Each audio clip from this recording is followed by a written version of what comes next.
Why is she there? Well, she's there because I think a lot of kids in the 6th grade run into a Shea.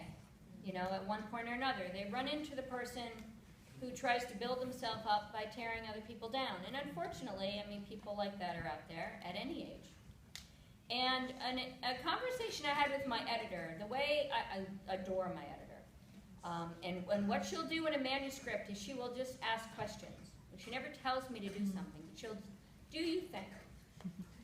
So she posed the question, do you think Shea should come around at the end? And I was adamant that Shea should not come around at the end. I decided that Jessica would, but I was adamant that Shea would not. And the reason is that from Allie's point of view, it doesn't matter if Shea comes around or not.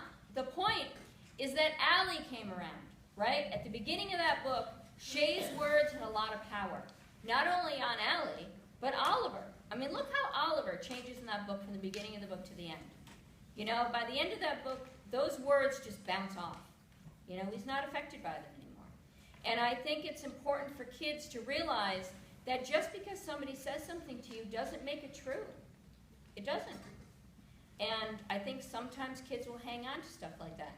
Now, that does happen to be something that I understand well, because I described the kind of kid I was to you.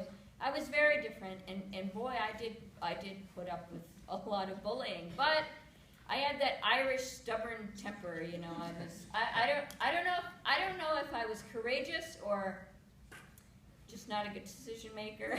But either way, you had grit. I did have grit. I did have grit. In the 4th grade, in about mid-October, there were 3 5th-grade boys, so they're a year older than me, okay, just like in the book. And they would meet me in the same place every day after school, and they'd push me around, and they were mean.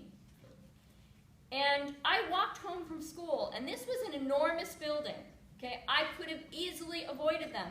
I could have gone out a different door, but I didn't. Every single day, I went out there, I put down my stuff, and I tried to win. I did. Every day I tried to win. For months on end. So I do know